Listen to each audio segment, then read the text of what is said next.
What's going on, everybody? Today I've enlisted the help of Papa Citizen to help us do a 3-bike comparison. Let me show you what bikes we're working with. All right, here's our lineup. The first one is the fabulous Trail Step Elite. Tires are 26 by 1.95. It is a 750 watt geared hub motor, 48 volt, 20 amp hour battery pack. Next in the lineup is the Tenways Ego X. And this is a mid-drive, the Fang M410 mid-drive. These are, I believe, 27.5 by 2.25 tires, class 1 e-bike, so no throttle. And what else? Probably the lightest out of the bunch. I think it weighs right around 65 pounds. And up here at the front, we got the Euphree City Robin X Plus. 27.5 by 2.1 inch tires. Is a 500 watt geared hub motor, step-through design. What else? Battery pack is 48 volt, 14 amp hour. And I forgot to say on the Tenways, this one's a 36 volt, 14 amp hour battery pack. And earlier today, I had my father take all three for a quick spin just to kind of evaluate. He normally rides a KBO Breeze. That's his more lightweight commuter style bike. And I wanted him to test these three and kind of make some comparisons in his head. And we're gonna listen to what he's got to say about each of these and the ride experience. This one, I haven't even really ridden yet. It just showed up this morning, unboxed it, put it together, and he rode it before I did. So I don't have a whole lot of notes on the Tenways just yet, but I will have a full review on that one, of course. But now that you know some of the quick specs, let's hear some of his thoughts on the ride experience on each of these. So we wanna start here with the fabulous Trail Step. And what did you think of this one? Well, I like this one. I was a little concerned, I thought at first with the handlebar. I thought maybe not having the BMX style handlebar or that would be a little unstable, but it was pretty good. And I did like the fact that you could adjust these handlebars, to fit your comfort. I did play around with them a little bit and tilted them back towards me, and that was kind of nice to be able to do that. Adjustable Pro Max stem there. You just lift this lever and it adjusts all kinds of different ways. I thought the seat was pretty comfortable on this one. Of the three bikes, I thought this seat was the most comfortable to me. It took me a little while to get used to the left-hand thumb throttle and the pedal assist on the right hand.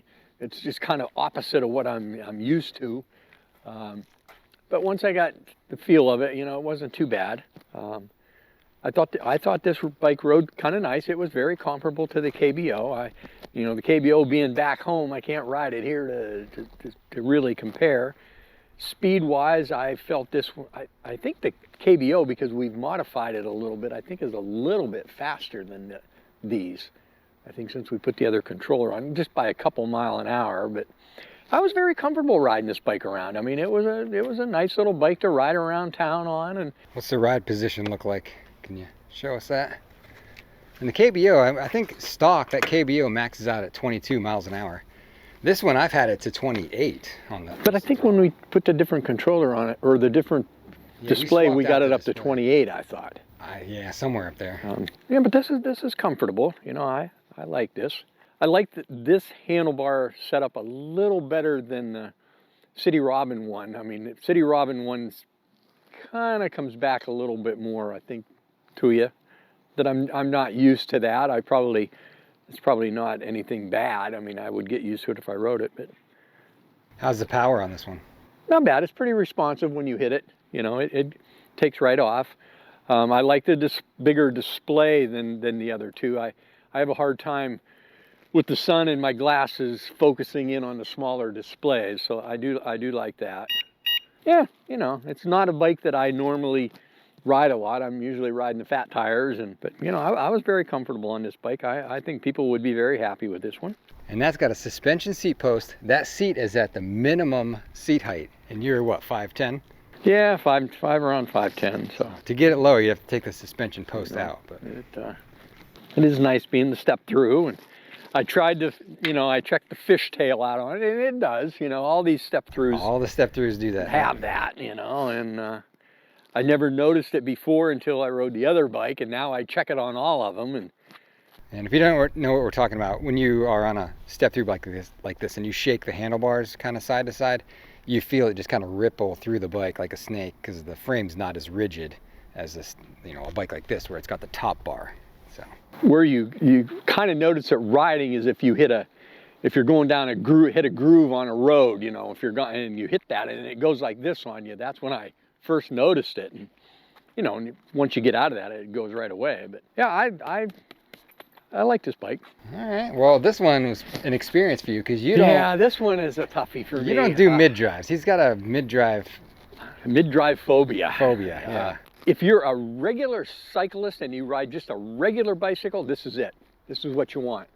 Because, you know, if you're used to shifting the gears and doing all that right now, and all you got to do is hit the button if you want to get a little bit more power, and, you know, the harder you pedal, the faster you go. I mean, I'm used to the other bikes where it's ghost pedaling, where all you got to do is rotate the pedals around and you have that power. The more I rode this, the more I got used to it, and I was comfortable on it. I don't necessarily like the ride position for me because it's more of a leaning more forward. Which you could, you know, reduce that by putting a shorter thing right here.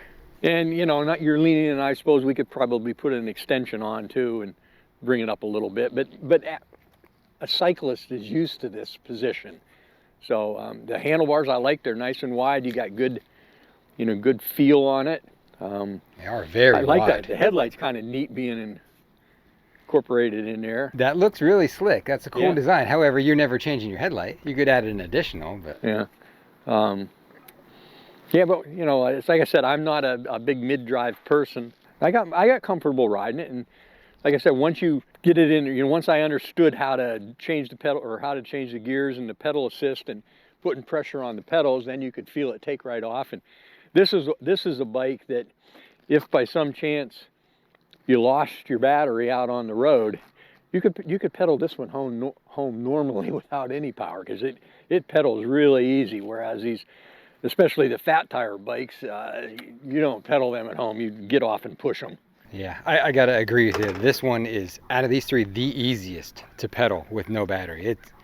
It's like riding a regular bicycle. It's very light, very easy to pedal. Plus you got that 10-speed right there with all kinds of gear choice. I mean, it's the lightest one. I would agree, this is, if you're a cyclist, this is, I think, the style for you. We both were never cyclists, so we tend to go towards the hub drives, not the mid drives, but great power. This is only, so the Fabulous was a 750 watt. This is a 250. Wow. 250 watts. It feels stronger than that because of the mid drive. Yeah, I didn't realize that. And then this one's 500. But top speeds, I mean, that one's going, I've had it to 28. This one I got to, it cuts out at 20. Or like 18, 19, 32 kilometers an hour, whatever that is. And then the motor just cuts out. And I went in the settings and you cannot increase it. Okay. When I rode that throttle this morning, I got it up to a little over 24, almost 25. This one I got faster than that. Yeah? This one went like 26, I thought. Okay. And you're saying this is a smaller motor on this one? I mean, it's labeled smaller, but I mean, they really just label these things whatever they want, I think. City Robin X Plus. This one from here to here feels closer to me than the other ones. And this one has the swept back handlebars that I'm not sure I'm a fan of it.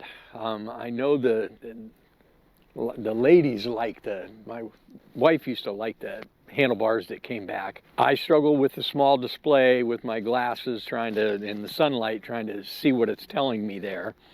So I would like the bigger display. Now this one's a kind of opposite of that. Here you have the thumb throttle on the left and you got the pedal assist on the left, where that one back there, you got the thumb throttle, but the pedal assist is over here. So when you're taking all these bikes out for a test drive, I'm sitting here trying to study what do I have in front of me here, what do I have to do. But this one was comfortable. It also has some fishtail to it, but I felt pretty good maneuvering this around town, and I liked it. The bike, it's a sharp looking bike, nice leather grips on it. Yeah, in terms of fit and finish, I think the Euphree may be the winner. It's probably a close tie almost between Tenways and Euphree. They're both very nice designs, very clean designs. The Fabulous you know, the wiring is the thing that stands out to me on this. You can really see a lot of wiring, whereas on these ones, you don't have much right here. And then on this Euphree, I mean, it's all hidden. It goes right into the handlebar stem here. So it's a really clean look on that. And plus it's got little extras on it. Like you got this little badge on the front, and you got the cafe lock where you can lock that through the back wheel, and the Sun Tour post, and it's a good fit and finish. And this one looks slick too though. This is a really sharp, it's like a gold, reflective gold logos on it. Flat black, very sleek looking. You don't even know that thing's an e-bike. That is the most disguised e-bike I think I've ever had. Correct. The other thing with this we didn't talk about is this does have the turn signals on it. Are they just front? It's or just rear. Just rear. Which I don't even really use turn signals on the bikes. Well, I usually hand signal because I don't think cars are looking for that tiny little yellow light on your bicycle taillight. True, but sometimes, especially here, okay, you want to make a left-hand turn. This is where if you're using throttle, here's your thumb throttle. So if you're trying to get your hand out, at least here you can flip the turn signal on and still throttle it and go. And I don't know. I find when I'm riding, sometimes I really miss not having the turn signals on my other bikes. So it's kind of a plus to have it. Whether you use it or not, that's up to you. But in terms of power, I think they're all really similar. In weight-wise, they're all very similar. I mean, this is like 65 pounds, 65-ish. I think that one's around 70. They're all pretty relatively lightweight. The Fabulous has the skinniest tires on it, but they're all meant to be, you know, fast rolling. You pump these all, minimum tire pressure on all these is 40 PSI. And price-wise, I think they're all very similar as well. I think the Euphoree's right around under 2,000. I think this is right around the 2,000 mark, and this is right there as well. They're all very similar price point, very similar offerings from 3 different companies. And as far as comfort, I mean, this one is really comfy. This seat, this DDK seat with the little suspension post is super comfortable. And then this one is also super comfortable. I think they call this the Lazy Bird seat. It's super wide, and they give you a Sun Tour suspension post, which is very nice. This one's probably, you know, there's no suspension on it, so this is the rougher of the 3.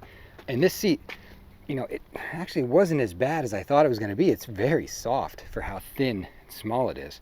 They all come with rack and fenders included. They're all metal fenders. I'd say the Tenways has the nicest of the fenders. And in terms of gearing, the City Robin is in 7-speed, I believe. This one is a 10-speed, and then the Fabulous is an 8-speed. But they all have pretty good gearing. I didn't really feel like any was lacking.